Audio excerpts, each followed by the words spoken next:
It's a beautiful morning, and I'd like to welcome everyone to another edition of the Breakfast Express. I hope we meet you in good health and sound mind. Well, I'd like to also let you know that you are an integral part of this program, because we will be calling on you at some point, to participate, share your opinions, ask your questions, and of course make your comments on the Breakfast Express. My name is Tom Aderile. I always say that it is a delight to sit on this table and be your host. And of course, I have with me Okpeyemi Akiode. Good morning, Okpeyemi. Well, I think I like the sound of you pronouncing the name. And somebody asked me one day that, why do you call yourself twice? I said, I don't know. Maybe I'm so good that my father named me twice. Good to have you join us on the show today. It's the midweek edition of Mitv Plus Breakfast Express. And we're here to serve you at the very best of our abilities. But it looks like the menu is a bit constant. Maybe it's going to be like that till the election, because almost on a daily basis, the bigger stories have to do about politics, APC, PDP, consensus, primaries. There's a whole lot, but a lot of attention will be focused on the All Progressive Congress today. The list of screened or disqualified aspirants on every offices being contested for will be made public today, and I have a feeling that there will be a problem. I'm not going to say anything yet. Let's just finish exchanging our pleasantries. When we come back, I will respond. All right, stay tuned. We'll take a regular break, and when we return, there'll be more on the program. Please stay tuned. No limits.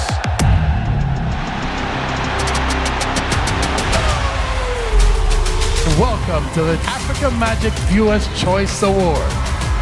This isn't a reset. It's an evolution. Wow! Arsenal at the top of the Premier League table. We're going to build our paradise here on earth. Looks up and he makes contact with his old rival. Moments turn into memories. History into legacy. Anything can happen.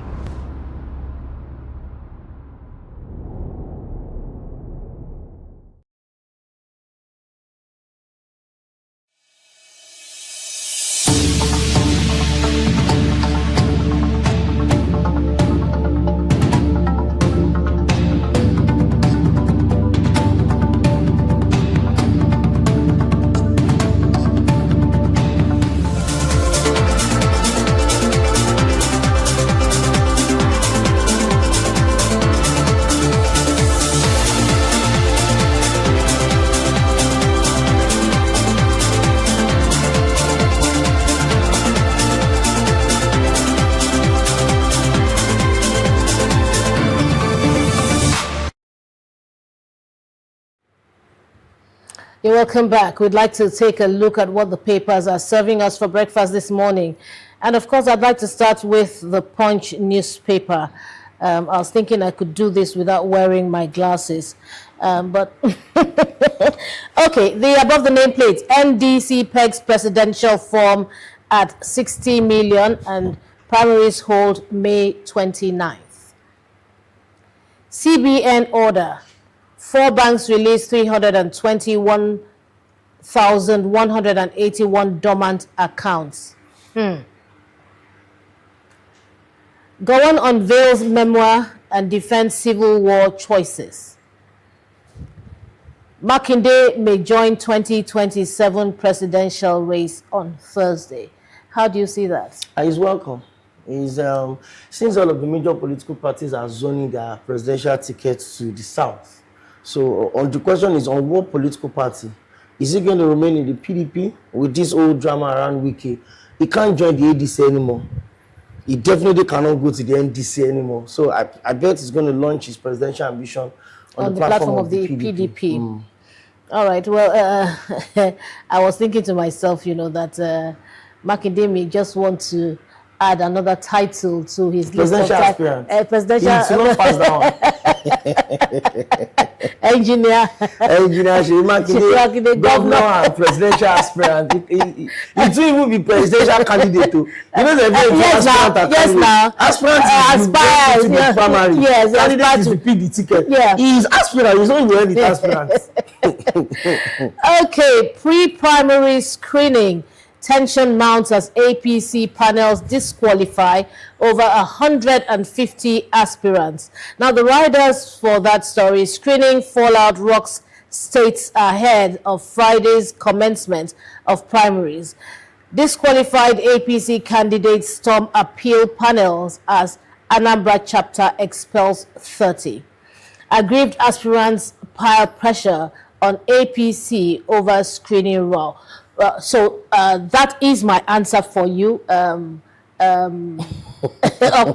Remember when he said some people may, you know, and I know that they have already started to protest. No, there's nothing they can do about this. Well, there may be nothing they can do, but they've started to protest. No, they have the right.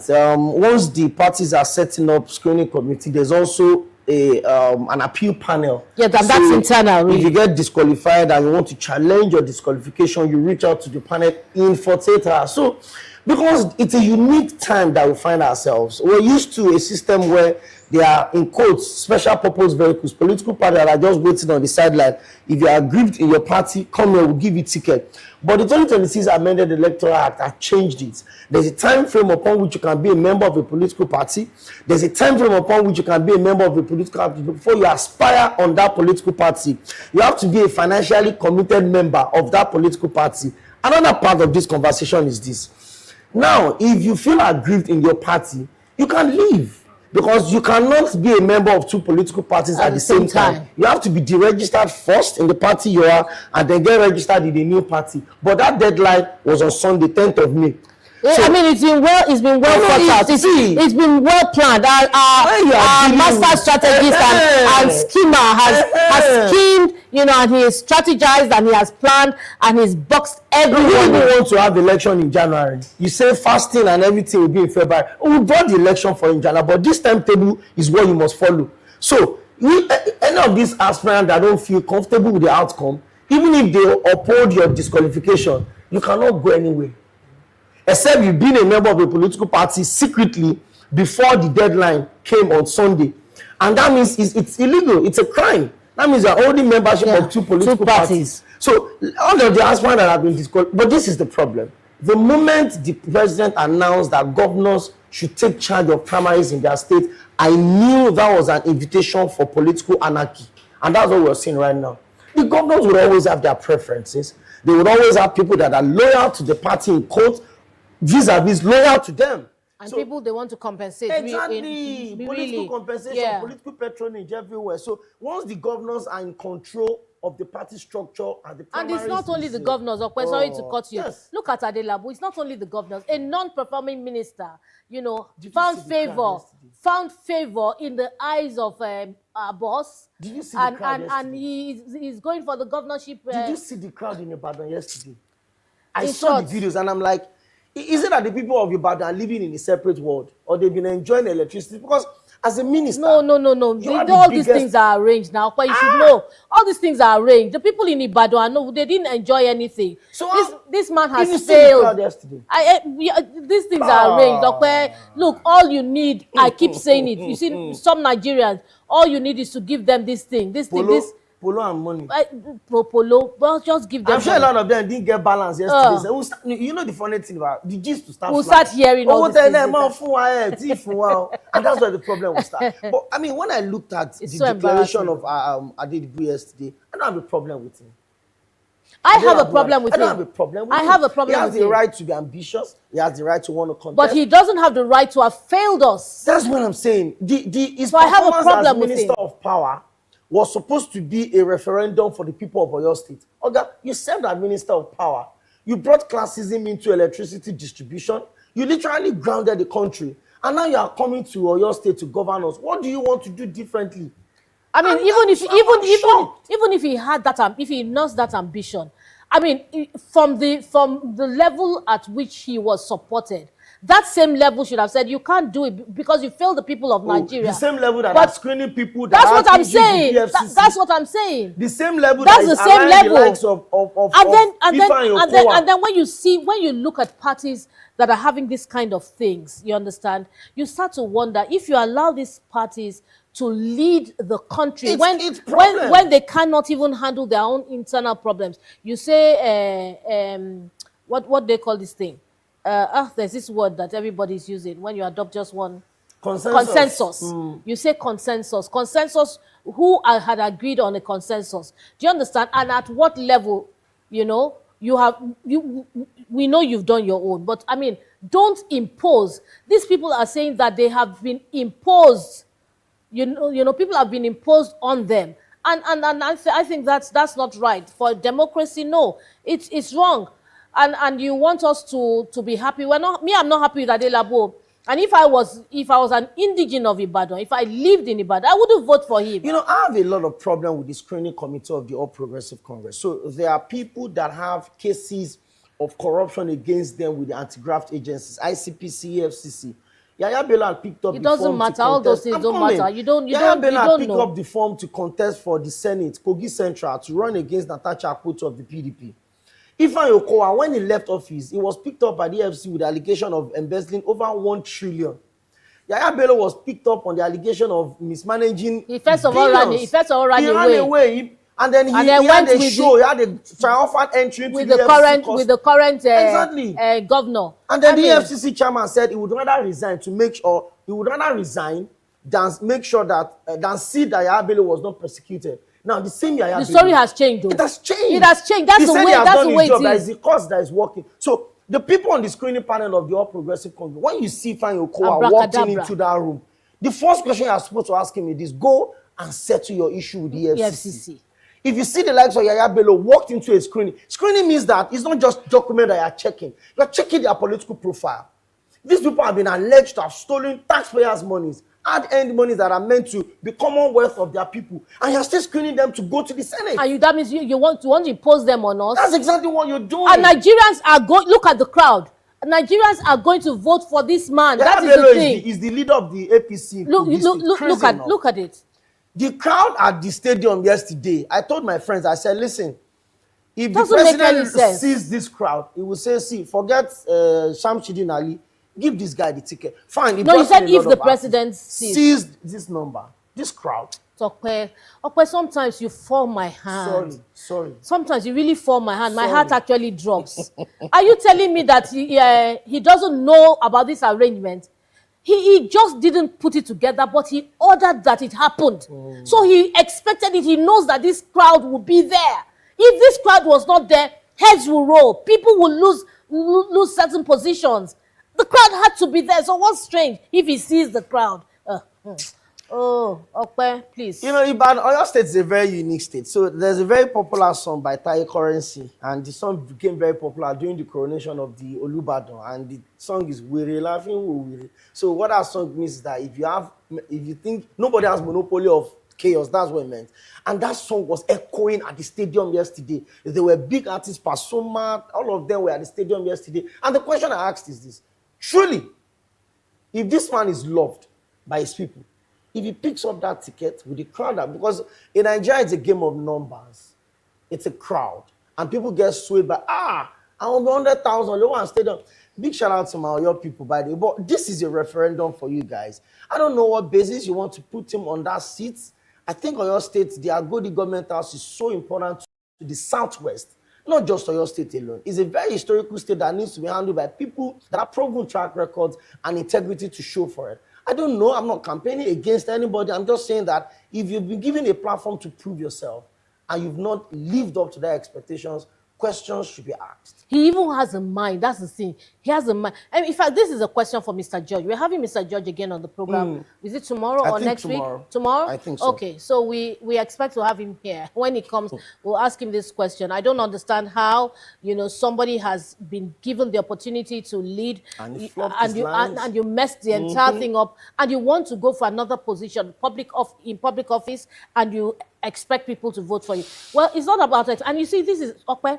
This is why some people will say, you know what, let me not waste my time. Let me just sit at home. I'd rather just stay under the comfort of my duvet, have some coffee, have some, biscuits, at 11 o'clock, have my 11 C's, lunchtime, have my lunch, and, just be okay. Election can go on and do whatever. Because whatever is going to happen, it's going to happen. That's some people's belief. But with things like this, how will we not believe it? I mean, how will we not believe? Where did this crowd come from? For a man who did not perform. He's never been a minister before. He's never handled power. His first opportunity was mercy. the minister He's of power. also never been a governor. Don't people understand? How's he going to do it? They said minister is different from governor. Okay. All right, still on the Punch newspaper, federal government orders universities to suspend drug offenders. Perhaps the federal government should start with themselves. Oh. Yes, that's what should happen. You first of all look inwards and look for the drug offenders amongst you before you see, you lead by example. That's the way it's supposed to be. You lead by example. Once that is done, then the people you're coming for already know that there's trouble. Do you understand what I'm saying? That if they could do this to their own people, then they'll definitely touch me. Somebody once said to me, my generator mechanic, he says, Mommy, you're very strict. He said, but the day I just decided to let everything go was the day I saw you dealing with barrister. That's my last child. The day I saw you dealing with barrister, Mommy. So if barrister have you collect like this, who am I? He said, I just gave up. And that's who I am. Do you understand what I'm saying? And I am saying they should first do an internal cleansing. And then you see all these little two ones, nobody will need to tell them. When you know that the ones at the top are feeling it, you definitely align. Okay, medical report. Outrage as EFCC operatives assault Uni Uyo doctor and workers. Well, I really don't know. I don't know if I can comment on that story, but assault in any way is not usually a good thing. For whatever reason, I think that it could have been talked, over, especially when you're dealing with professionals like doctors. But I'm not on anybody's side anyway. Finally, from the Punch newspaper, military disrupts terror operations and intercepts 400 Starlink devices. That's it from the Punch newspaper this morning, and we can go to the Vanguard. All right, let's check what Vanguard is saying. Petrol consumption jumps 10.8% to 52.4 million barrels per day, defies higher pump prices. This is a rather sad one. Nollywood actor Alex Ekubo dies at 40 after battle with liver cancer. Okay? No. That information is not correct. Well, that's what the Vanguard is reporting. Yeah, okay. 2027 polls, Makinde to declare presidential ambition, unveils PDP APM alliance. Nakulabo. British government has no preferred candidate in Nigeria's election, says envoy. The big stories, APC knockout day, 30 governors, 88 senators, 242 reps, 2,620 others to no fate today. APC knockout day, 30 governors, 88 senators, 242 reps, 2,620 others to no fate today. That is on page 5 of the Vanguard. With the rider, party to release screening report today. You want that read riot act to aspirants. I'm ready to face any aspirant and beat Abiodun in the primaries. That is coming from former governor of Ogun State, Senator Otumba Gbenga Daniels. Ogun East APC endorses Abiodun for Senate. Okay. It looks like Ogun State is also going to add up to what we're expecting in Delta. For the Delta situation, it looks like the senatorial elections will be more interesting than the governorship election. Senator Nedu Nwoko wants to return to the Senate. The former governor of the state, Ifeanyi Okowa, also wants to go to the Senate. Both of them from the same senatorial district. Both of them now members of the APC, and both of them are going into the primaries in Ogun State.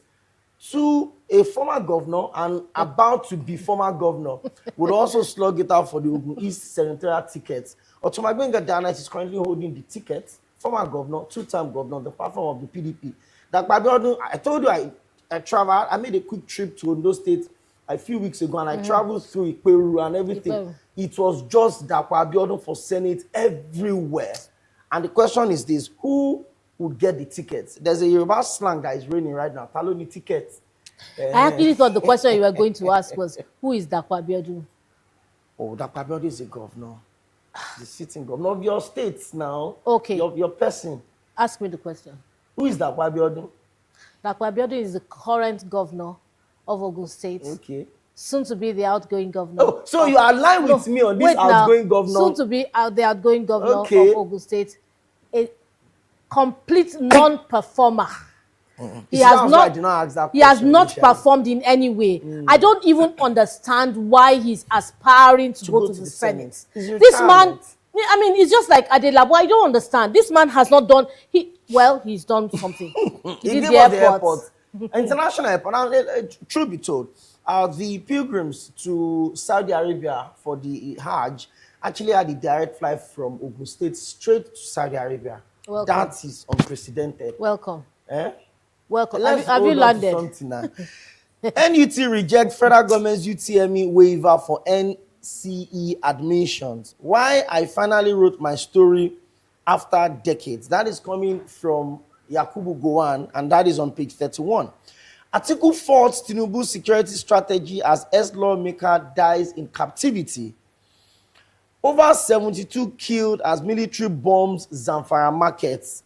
No civilian casualties. And it's coming from the defense headquarters. Let me take that story again because I'm excited about that story. Over 72 killed as military bombs Zamfara markets. And the defense headquarters have come out to say that there are no casualties there. Everybody that got killed in that bombing is a terrorist. And that's the position of the defense headquarters because the story flying is that civilians have been killed in that market. And the president had made it clear that, listen, there was no civilian casualties. That's what the defense headquarters is saying, that it was a precision attack. It was a well-calculated strike. We got intelligence to run into it and no civilian casualty. Wow. And they said it. If you harbor bandits, if you sell weapons to them, if you provide hiding space for them, if you allow yourself to be used as human shield for them, if you marry them, if you transact with them, you're as guilty as the bandits. And everybody would have to go. Well, on xenophobic attacks, Nigerian lives more important than investments. Adams Oshiomhole is still insisting that we should nationalize the South African investment in Nigeria. I don't know. But on the issue of this the bombing in Zamfara, is this another Bruno, Yobe, the market repeating itself, or this is the kind of things you want to hear? I think I want to hear more of this back to back, you know. When they take a break, they now give them enough time to recoup and regroup and all of that, and re-strategize and replan and all of that. But if you give it to them back to back to back to back to back, should be collecting. Let them just be collecting. We're done with the Vanguard. Okay, so I look at the Daily Sun. Confusion heightens in Ebonyi Agric College. 3 provosts appointed, removed in 1 week. So 3 provosts were appointed and the 3 of them were removed in 1 week. I wonder who is appointing them, the federal government? In the state government. The state government. Protesting their appointment. I think they have someone that have been a part of the system and they wanted the person to through the ranks. Yeah, okay. Okay. NUT expresses concern over federal government's UTME waiver for NCE candidates. Take it easy. Okay, let's discuss that. It's valid. We talked about it yesterday, and the fact that the standard is dropping. Take it easy.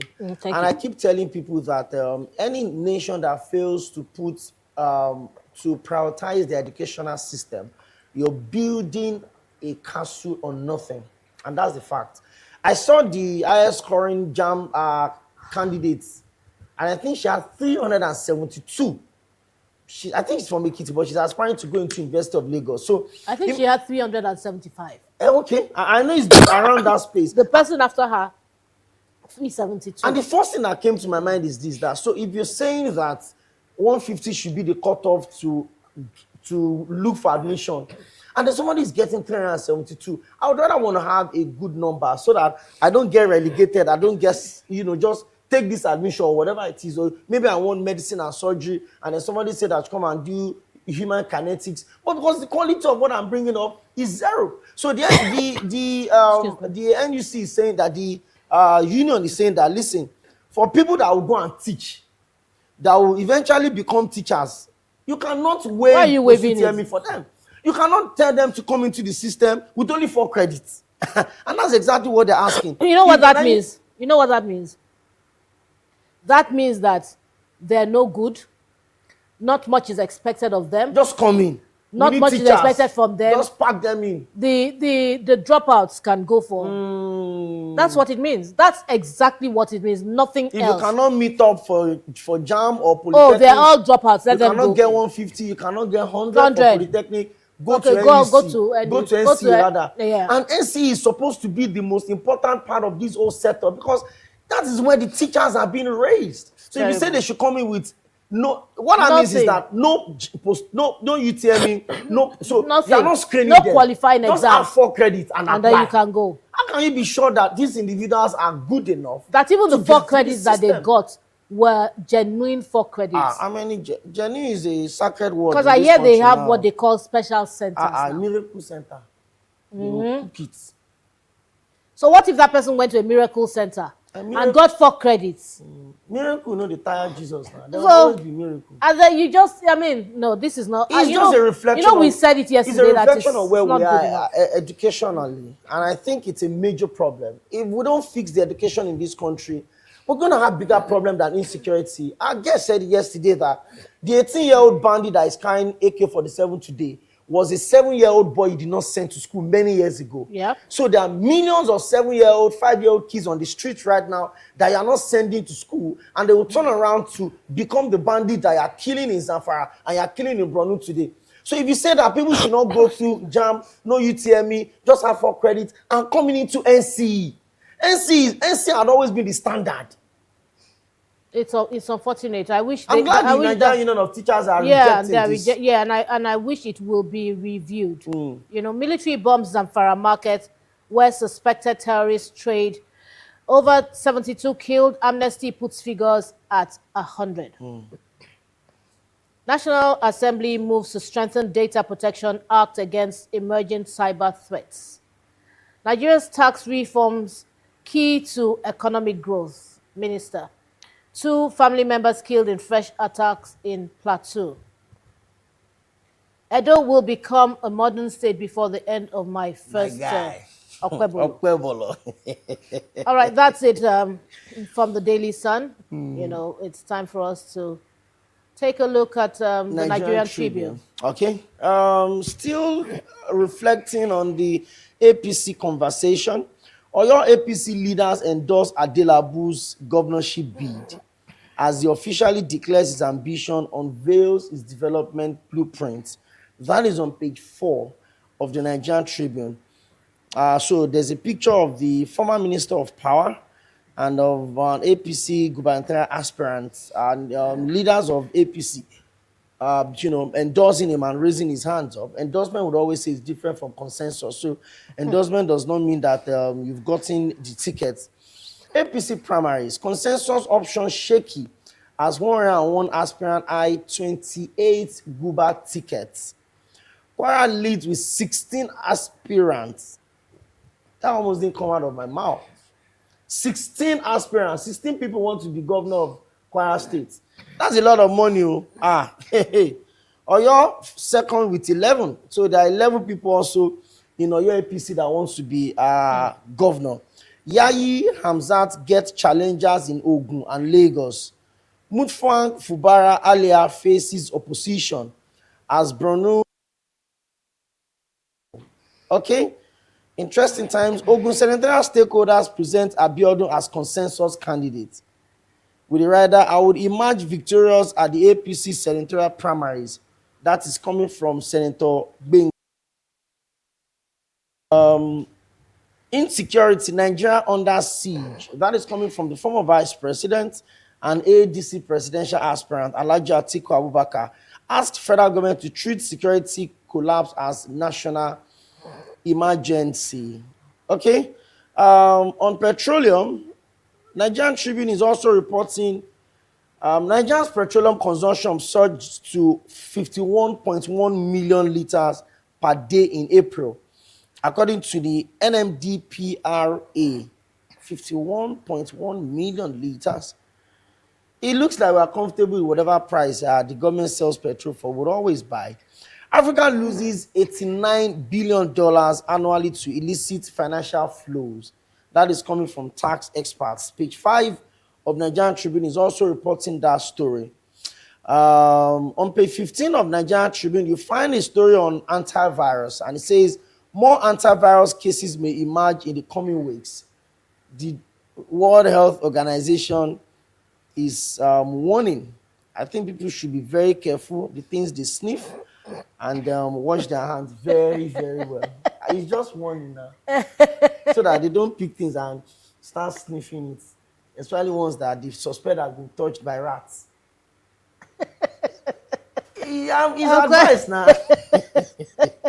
So Okwe is trying to hit at me. And that's okay, Okwe. Because like I was telling Okwe, something happened to me over the weekend. They always say that don't give your gist to media people. So I went home, and luckily in my house I don't have rats. So but this particular weekend, because I've not been in my house for a while, I went home, and I went into my pantry. I was trying to get some things for him and my colleagues, so we could have some nice tea and biscuits and everything. And then I saw a pack of Cocoa Pops. I think it was Cocoa Pops, and it had a hole in it. And I was smelling like, something was strange in my pantry. So I took the packet of Cocoa Pops, and I put my nose right there in that hole. I said they should not sniff anything, and I because sniffed of antivirus. it. So because I sniffed it, and I now smelled the like the urine of rats, so it kind of choked me, and I was scared. Of course, because of the hantavirus thing, I was scared, and I was alone at home. And you were washing your hands. And I quickly took palm oil and everything. I washed my hands. This Okwe is not a serious person though. And I called my doctor. I called my children that are doctors. Called my own personal doctor. And my doctor said, that palm oil, you just wasted your palm oil. Wasted your time because it's not going to do anything. Hantavirus is not here yet. I said, what about Lassa fever? He said, no, that it's not like this. Nothing is going to happen. I should put my mind at rest and everything. And I came and I told Okwe, while we were riding to work the following day, I said, Okwe, something happened and everything. So since then, Okwe has been saying, you shouldn't be sniffing. You shouldn't. No, it's health advice. It's health tip now. Watch your back. It's health tip. Okwe, watch your back. I'm coming for you big time. I think we have more newspapers to touch. And that's the Daily Trust. Yes, exactly. Okay, so hurdles before second term, APC governors. 11 months blackout cripples businesses in the Federal Capital Territory communities. And Adelabu has gone to Ibadan. Okay. Gunmen attack Kano community and kill 5. Over 100 killed in Zamfara market airstrike. Woman sets husband and co-wife children ablaze. This woman has a heart, really. And then what? After that, what happens? And she will do jail. No, but I mean, after that, what happens? You set your husband ablaze because he probably has another wife and children. Plus the co-wife and the children. I mean, okay, so what next? Nothing. You don't get the man anyway. Eyes will be clear now. And she will do jail. Oh, dear. All right. We also have Shekarau versus Zaura. Why Kano Central APC Senate ticket has defied consensus. 8 years after, court jails cult leaders and 5 others in Kwara. And there's this other one I really can't see. Museveni. Okay, go ahead and read it. Museveni has been sworn in as Uganda's president for a 7th term. Okay. All right, and that's it from the Daily Trust, and that's how we round up our newspaper review this morning on the Breakfast Express show. We'd like to take a break right now. And at this point, we're expecting a guest to come in the studio and join Okwe on the next segment of the program. Please stay tuned. There's a lot more coming your way.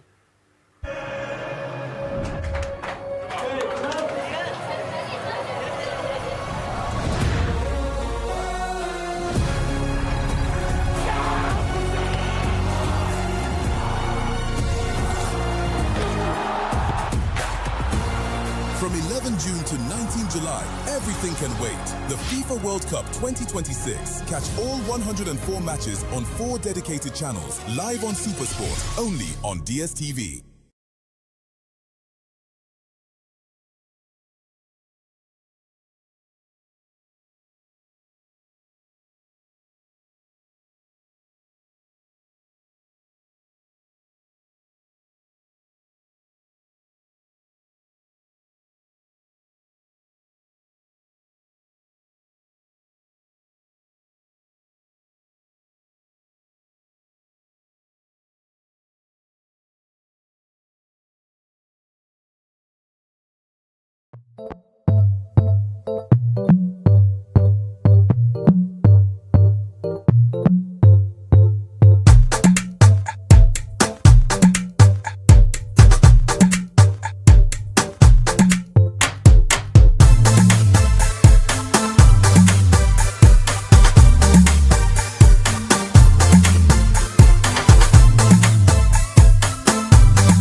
Thank you very much and welcome back. Well, I'm sure you'll be surprised that where has Stone gone to? We have a guest, so we have to just switch it over a bit. And well, we'll have a discussion today. Now we're going to be focusing on a state that has one of the biggest economic potential in this country, and that is Ogun State. And my guest today is Mr. Jide Ologun. He's a lawyer, a PR and HR practitioner, is a fellow Institute of Leadership Coaching and Strategy, and is also a fellow of the Nigerian Institute of Public Relations, National Development Advocate, and Chief Superintendent of Police. So he's a man of many, many ranks. Mr. Jide Ologun, good to have you join us on the show today. It's my pleasure to be with you. Okay. I first off, this is the closest I've been to you, but I've seen you engage in national discourse on different different platforms, and I must say that it's a very rare privilege that we have you join us on the show today. So once again, you're welcome. It's my pleasure. Thank you. Okay. As conversation around development and governance continues across Nigeria, Ogun State has increasingly positioned itself as a major economic and industrial hub, driven by infrastructure expansion, strategic location, and growing internally generated revenue. From road construction and industrial growth to urban renewal and investment opportunities, the state has continued to attract attention for both its developmental strides and evolving political landscape ahead of the 2027 election. This morning, we'll examine the intersection between politics, infrastructure development, and IGR in Ogun State, and what it all means for governance, economic growth, and the everyday lives of people in that state. So politics, infrastructure, and drive for economic growth. We'll also allow you to join the conversation at some point on the show, but let's talk with our guest. It's a whole lot, but before we even focus deeply on the Ogun State, issues, let's look at politics generally. We're building up for the 2027 election. There's a lot of tension in the air. It looks like the primaries are looking more competitive than the election itself. The leadership crisis within the opposition party, the APC, is also trying to keep things together. As a Nigerian, are you looking forward to the 2027 election? Absolutely. And we call it politics. And it's not new in any way. Recently I was discussing the scale of defections that we have in the country right now. And some may see it as something, that is just coming into the political arena. But that's not correct. As far back as 1951, between 1951 and 1960, when Zeke was contesting with Chief Obafemi Awolowo to become the premier of the Western region, you found 20 members of the National Council of Nigeria and Cameroon, NCNC, defecting at a very crucial moment to Action Group of Chief Obafemi Awolowo, and Awolowo won. In the Second Republic also, you realize that Chief MKO Abiola moved from UPN to NPN. In Ondo State, Chief Akeomo Boriowo moved from UPN to NPN. In fact, he was. I think he even proceeded to declare himself as the winner of the governorship election against Ajashi, which led to the serious carnage in Ondo State then. So it's nothing new. And in 2013, when APC was formed, you found some new PDP coming up, splinter of ABGA, CPC, ACN coming together to form APC. And even when PDP was in power, majority of the governors in Nigeria were in PDP. So for politicians, they gravitate towards oxygen. And oxygen for a politician is, how can I advance my political career? For them, it's a career. So it's all about the power game. And what is happening now is that it has become more dynamic. It has become more prominent, maybe because of the benefits in that space. So you find them, so you can find a politician now moving across six parties in 2 years. 2 years. Exactly. And opposition, they all want to rescue Nigeria. What I say is that politicking is just a vehicle to set up a government structure that is expected by virtue of Section 14, subsection 2 of the Nigerian Constitution 1999 as amended to secure the land and provide good welfare, because it says that the security and the welfare of the citizens shall be the primary purpose of government. And I think that is an assignment that all of us as citizens should begin to push to leaders, because sometimes they seem to forget the primary purpose of being in office. So they are carried away by the luxury of office and the authority and power that they exercise. And that is why you find citizens complaining about hardship and things like that. So by and large, there is little we can do about what is going on in the political space right now. And interestingly, we have, as at now, about 21 registered parties in the country. But you just find some of them being prominent. And look at ADC that had strong muscles about a month ago. Right now, look at where they are. Nobody's even talking about them again. And it's now NDC. Even within the APC that has about 31 governors and simple majority in the National Assembly, the situation is not so calm. You still have the pressure because, and I saw it coming, all those governors that defected to the APC, they have their platforms, they have their interests, and they are not going to throw away their political interests at the door of APC. They brought all this into the party. You find that a stronger pressure will come in. And that is why in Kano State, for instance, Gawuna has moved from APC. Those are those who have, so all those things are there. But politicians know how to handle those pressures. Okay. We're still going to streamline this conversation to Ogun politics, but let's talk about infrastructural development in Ogun State. I made a trip to Ondo a couple of weeks back, and when I was coming, I was just very particular about the industrial revolution going on in Ogun State. You look like some of the hubs, the industrial hubs, there's hardly any production or manufacturing company in Nigeria that does not have their sites or their factory in Ogun State, whether in the Acton or Ta-Axis or this Shagamu or this Lagos-Ibadan Expressway. You look at religious organizations also, the big, churches, Islamic groups also have their campsite on this axis. You look at, residential estates that are also evolving.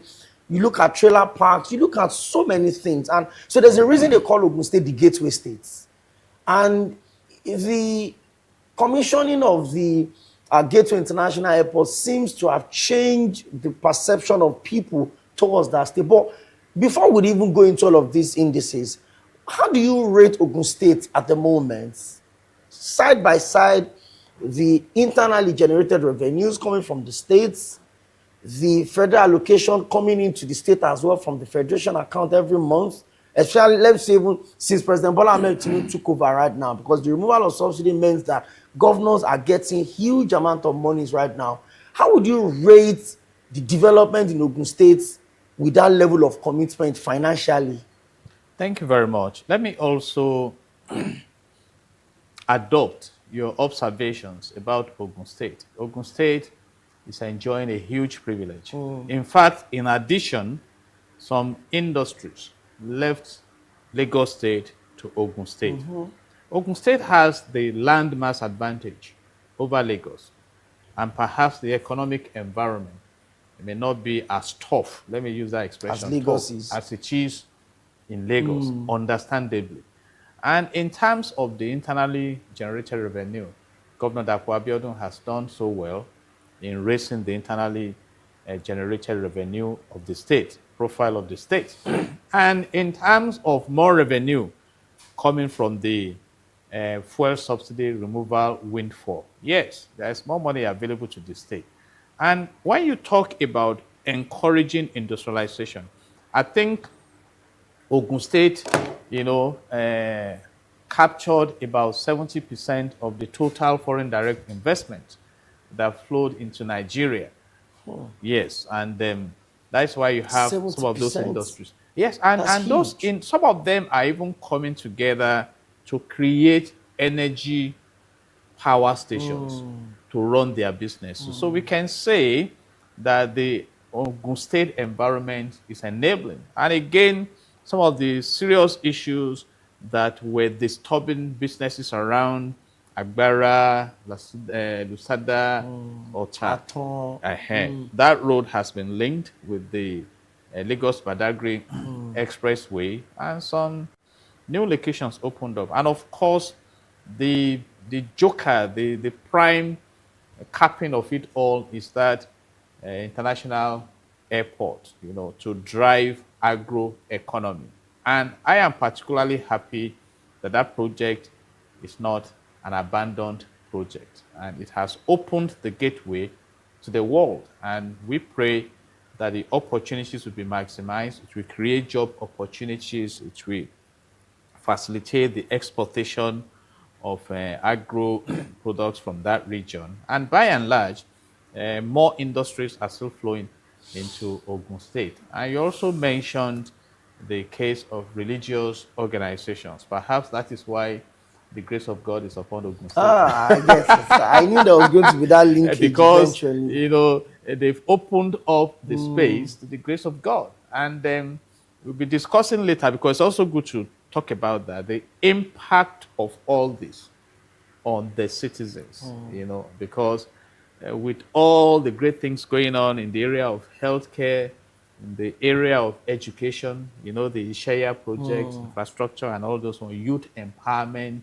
and all those ones, and housing projects, it may not still be perceived as many as going around. Because when you talk about development, you talk about the elite aspect of development, and you talk about the one that covers the generality of the citizens. And I think in those areas also, there will be expression of concern. And let me say this. I was in Ajuwon area years ago, and I swore not to drive to that environment for now. And recently, I was compelled to visit that place. In fact, I had to go back to drive on that road, that Ajuwon road.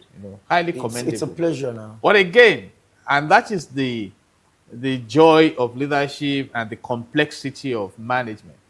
I was talking to someone that, see what Governor Dapo Abiodun has done to that road. Beautiful road. I even did a video, sent it abroad. Hey, I'm driving on Ajuwon road.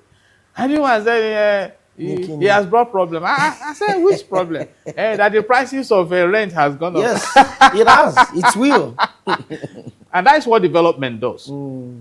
That's what development does. And if you ask the Arepo people, they will be eternally grateful to Governor Dapo Abiodun, Prince Dapo Abiodun, because the entire stretch of that road was reconstructed, paved, logged, dual carriageway with solar light and things like that. So some interventions around like that. And just yesterday, I was in Ibafo, and I think that has to do with the impact of government. There's this road, Temidire Road, that is currently being tarred, and I understand the incoming Senator Olamilekon Adeola, Yayi, is the one working on that. So if we have that continuity, who also has been doing so well in his senatorial constituency, and I think if we keep up with that pace, the development we go around, because seriously speaking, when you profile the development in Nigeria, it's still far away from where it should have been over 65 years of political independence. But the government is doing her best for now. So Ogun State is fortunate, And we also have the marine free trade zone. And I also read somewhere that it's like oil has been discovered in Ogun State. So Ogun State has a very brilliant potential, talking about the future. Okay, Barcelona, talking about the future, you made reference to this development having direct impact on the people at the elite level, for the investors, for the business people. It could be the best times of their lives. If there are potentials for good return on investment, if you put in your money in Ogun State, the government is also doing its best to market the states. I see him at different platforms, wearing their duress, always talking about come to Ogun, come invest in Ogun and all of that. But if there's that major disconnect between the government and the governed, and the people are not feeling the impact, yes, we can sit and talk about the good roads, the Ajuwon, talk about some, but how do we pull these things closer to the people so that I'm not thinking the government is good enough because I'm the tiniest of the privileged people that are getting something from the government, maybe in terms of contract, or I stay in a residential area where there are plenty politicians, so the road is good, electricity is good, security is good, and I assume that the government is doing enough. But for someone in Ogbayo, in Ijoko, someone in Songuota, someone in some of the funny areas, someone in Magboro, in Makogi, exactly, Banku. a lot of people may not think that the governor is doing enough. Yeah. Where should the meeting point be between this system where everybody would have at least a feel of what governance is about? Thank you very much. Interestingly, Prince Dakbo Abiodun is preparing to leave office, and a new governor will come. You see, on that, I want to advise both sides. The government should set up a task force under the public relations platform to go around and identify the needs of the people. It's important because I can let you know that at their level, we call it helicopter view in leadership, where you are in the aircraft and you can see everything as if everything is beautiful until you get in touch with the reality. And the people at the grassroots level also should engage their CDAs, whatever platform they have at the grassroots, to connect with the council. It's not just the governors that are enjoying the windfall of the subsidy. The local government chairman are exactly. Now they have direct allocation, whether it's been implemented or not. I had to challenge a particular local government in Lagos, their leadership, when they were campaigning for the election, and I saw the road that they are planning beside, not even the road beside the local government secretariat. I challenged them. And look at this. Does this look like governor? And they say, yeah, the chairman is working on it. These are things that people will enjoy. Nigerians are not saying, come and put me on your back, come and put me on your shoulder. They want to enjoy basic things. And if that is done, connect them. I was in the Maryland in the US, and my younger one, I said, let's go around. And he took me to a place called Elcon Village. And I asked him, do you people understand English? Is this a village?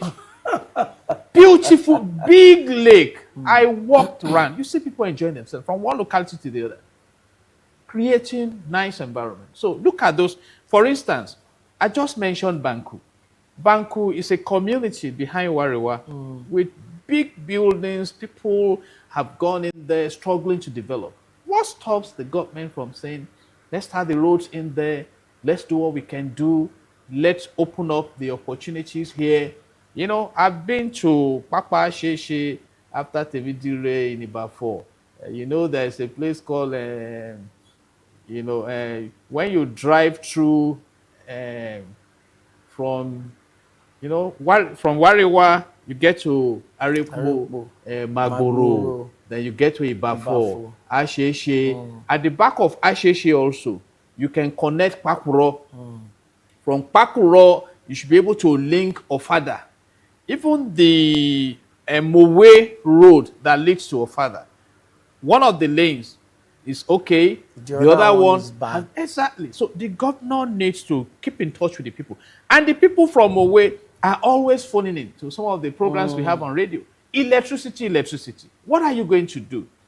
President Bola Ahmed Tinubu signed the Electricity Act in 2023. And allows states what to are states doing? I understand Lagos State is trying to maximize it now by empowering some companies so that people can enjoy living in your community. And I think it's important.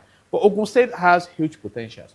And with the level of industrial activities going on there, in public relations, we talk about, social investment.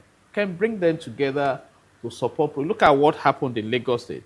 Dangote, for tax concession, reconstructed the Apapa Oworo road with concrete. So those are the things we are talking about. Focus on how to enhance the lifestyle of people living within your state and scale down the cost of living. If the roads are good, the travel time will reduce, like it has happened around the Agbara. Then people will enjoy that. You see, the last time also, in fact, I have some businesses to do in Songwater, but I've been afraid to move on that road. I know part of it has been done, but you see that toll gate end is traumatic and driving beyond them. All those things, look at them, fix them. And I say to politicians, by the time you do the needful in terms of delivering governance to the people, your stress will reduce in terms of campaigning, all those billboards, fighting each other, because it should be performance driven. So we are prepared to support the government in rolling out some of these innovative ideas. But like I said, I've monitored the performance of the consensus candidate for APC, Senator Olamilekan Adeola, and even from what he has done and what I've seen, I think we expect that if, by the special grace of God, he comes out victorious, he should be able to drive the state forward. How important is that transition? If you look at the political profile of Senator Olamilekan, then you know that it's not a neophyte in this conversation. From the House of Assembly, Alimosho in Lagos, Reps Alimosho in Lagos, Senate for Lagos Central, twice, 8 years. Now he's representing Ogun Central as well. Lagos West, now Ogun West. How key? I understand that there's going to be an election. Different political parties would also field candidates. Everybody wants to get to the Okemos on Government House. But if peradventure the APC gets this one, a lot of people have been talking about what Senator Yayi is already doing in the senatorial district. You also made reference to the road he's doing as well. How key is that transition of government, in the sense that if they say government is a continuum, whatever it is that Akpabio is leaving undone or are not completed, how key is that transition, getting it right? On the scale of governance and leadership, for instance, in the United States of America, there is the expectation of governance. You cannot go below it. And it must continue. So it's a situation where the institutions control those who come into the system. And I think that's what we need in Nigeria.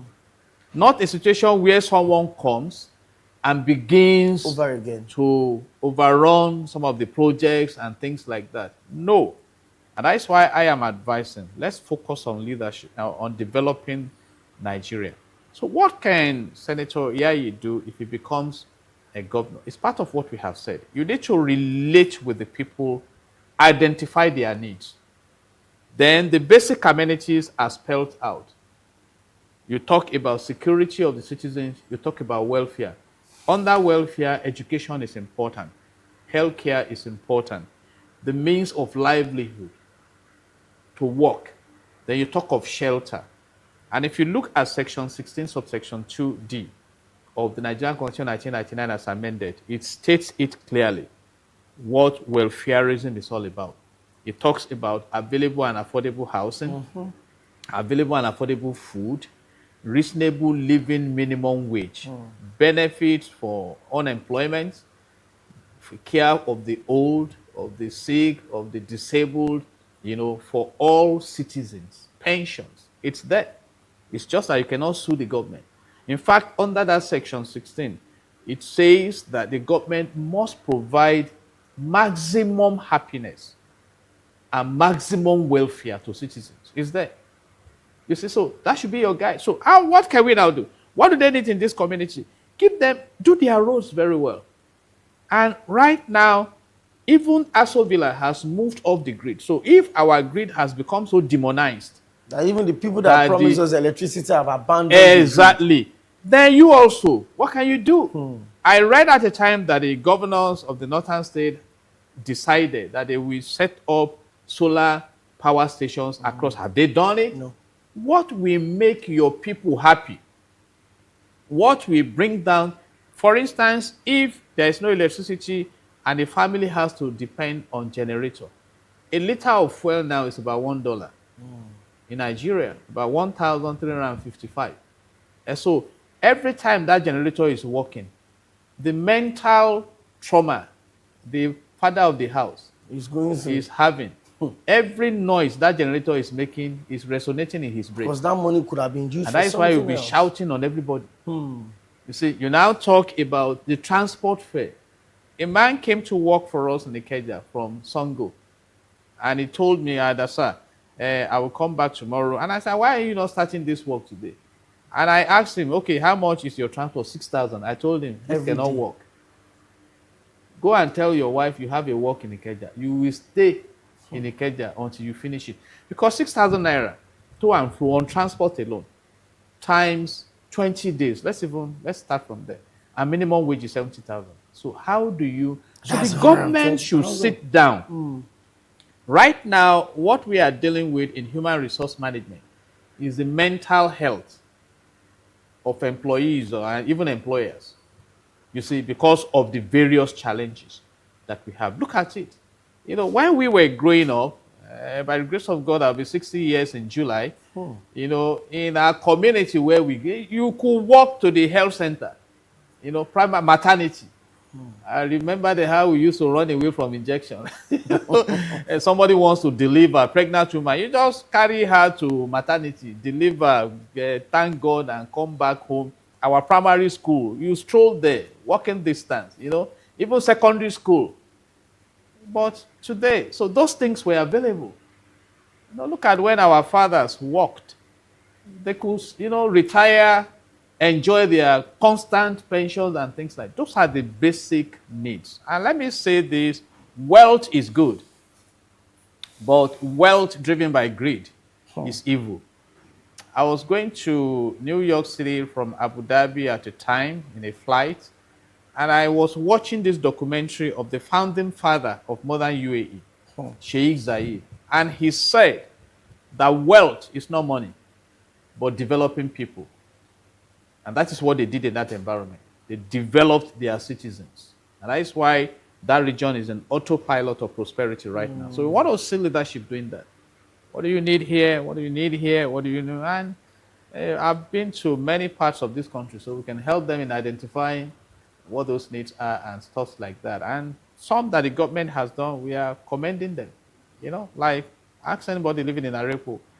Nice interventions there, because the community started with self-help. At the time, the government just came and did that. So if you can have those interventions, and I have advised, you can pick the Lagos-Ibadan Express Road and say every community on this road between Ojodubaga and Shagamu Interchange, we tar the roads that are not yet tarred to, even if it's 2 kilometers or whatever, then people will come. You enhance the fortune of that community, and that's it. And again now, before Governor Dapo Abiodun leaves office, I want to commend the Commissioner of Environment in Ogun State, and that's one thing I like about Ogun State. They are responsive. You know, there was a time I complained about the open defecation, and Lagos State also, they cooperated to ward off those who were excreting on the express road. Now I have noticed, and now is when we can do it, between Sparklight Estate and Kara, you see the middle of the road is messed up. My Honorable Governor, sir, Your Excellency, all you need to do is simple. Tell the businesses on both sides of the road, give them the mandate to clear that place. Yes, there's a modern toilet now by the Baga side. Yes, let them, they have to cooperate. Clear it, then set up a task force in their midst. And they will use it to generate revenue. You cross that road to go and excrete, you pay 3,000 naira. So you ask yourself, which is more expensive, to go inside the bush and excrete or come to the express? Because imagine somebody recording a video there and sending it that this is Nigeria. And again, when you are driving into Lagos right now, by Jodubaga, you see this is Lagos. Nobody welcomes you to Lagos. Nobody. In almost all the states in Nigeria, you see welcome to Lagos. Nobody welcomes you to Lagos. This They is just say, Lagos. this is Lagos. You Use are your on own. sense. And I mean, I know what you're saying. If you look at how clean from that point of welcome to Lagos Yes. into Lagos is, Ow. it's just about 20 meters. Just this way, this way. Yes. So I'm always asking, like, is it that your brain does not function enough to see that on this other side, there's no open defecation going on there because there's always a Kai truck parked under the bridge. And I even heard that in the night, there are still people guiding that part of Lagos. Exactly. But the moment you cross into this, after that, this is Lagos, is an absolute mess. I can explain that. And you see, before even achieving that, I had to engage the commissioner. I had to speak to the state and things like that. And I warned then that cholera was coming. Because by the time rain comes, rain is no respecter of, it will wash all those feces From into this that is Lagos river, to and that river flows everywhere. And that cholera came. So the government rose. The challenge for Ogun State is that the importance of that location is yet to be appreciated. So maybe Abeokuta is so far away. But in terms of branding, I have an architectural design. I've had it for about 7 years now. I commissioned someone to design it of that location. Any governor that does it, it becomes a signature, global signature, like what you find in the US or in Canada. Beautiful. And that's why I'm suggesting you don't need to come from Abeokuta. Set up a task force in that environment. Go to the Seriki of those who are selling cows there. Come, God next to God. Government is the next power base. You see, then again, why I'm saying that, it's as if that axis is not on the front burner of the Ogun State government. If you look at the OPIC event center there, it's run down. It should not be. It should be a monument speaking for Ogun State.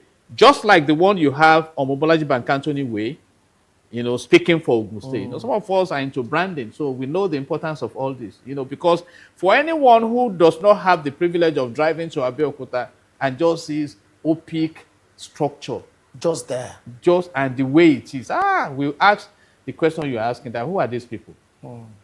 So those are interventions, and it won't cost much. For instance, that OPIC event center, you can even look around for those who will come into PSP, you know, private partnership with the government. Look at the National Art Theatre. Bankers came together.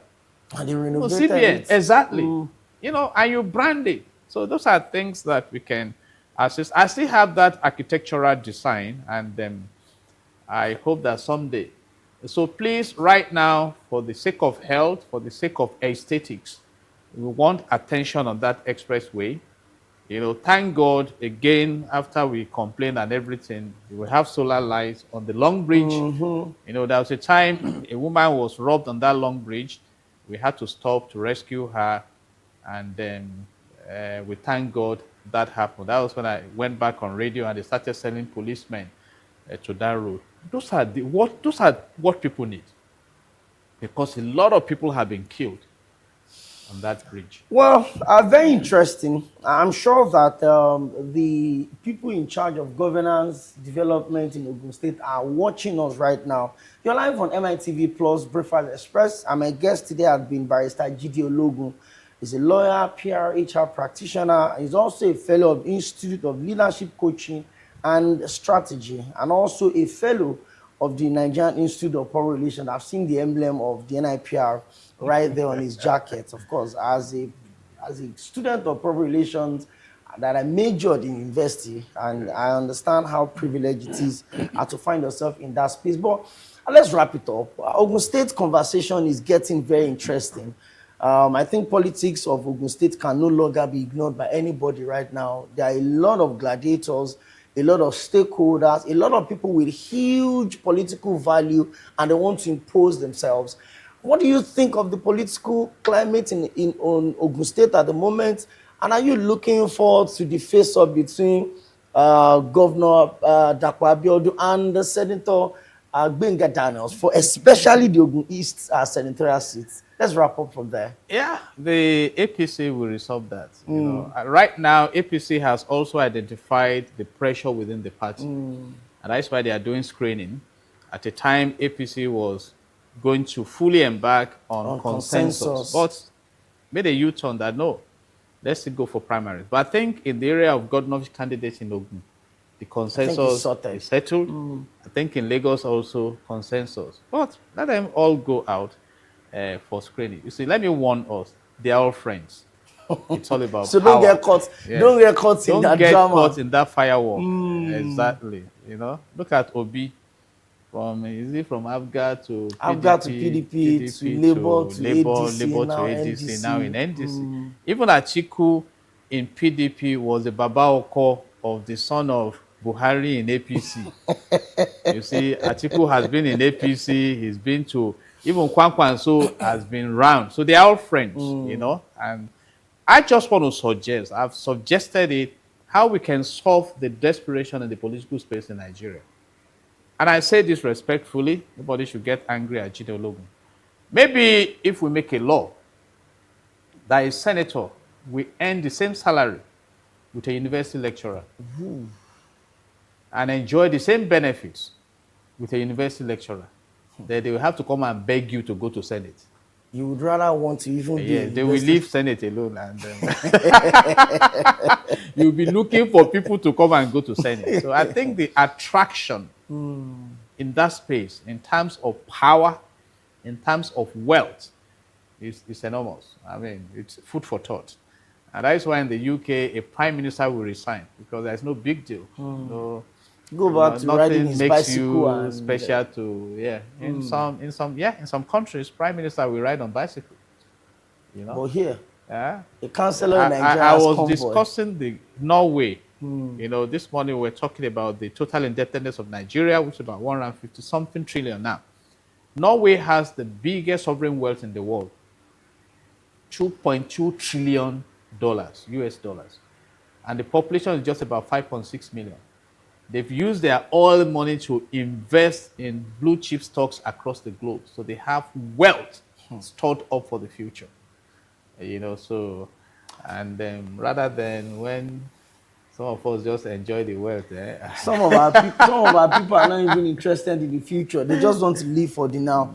I thank you very much, Barrister Jide Ologun, for being my guest on the show. It's always a pleasure to, like I said, this is the first time I'm having a session with you, but I've seen you at different, media, and, getting involved on issues that has to do with nation building.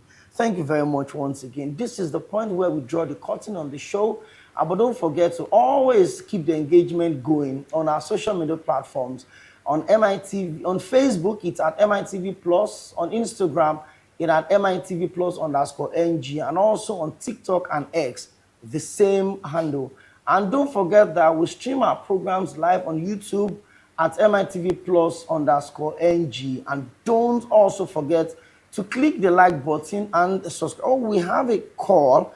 Unfortunately, we can't even pick the call. The line went off. Thank you very much once again, Barrister Jide Ologun, for being a guest on the show today. This program, God willing, returns tomorrow, same time. And of course, it's MITV Plus. Enjoy the rest of your day. My name is Okpeyemi Ankene. Don't forget that the responsibility of building this country does not just lie on the leaders. Even you as a follower, you have a major role to play. Have a beautiful Wednesday for yourself. Join us again tomorrow, and bye for now.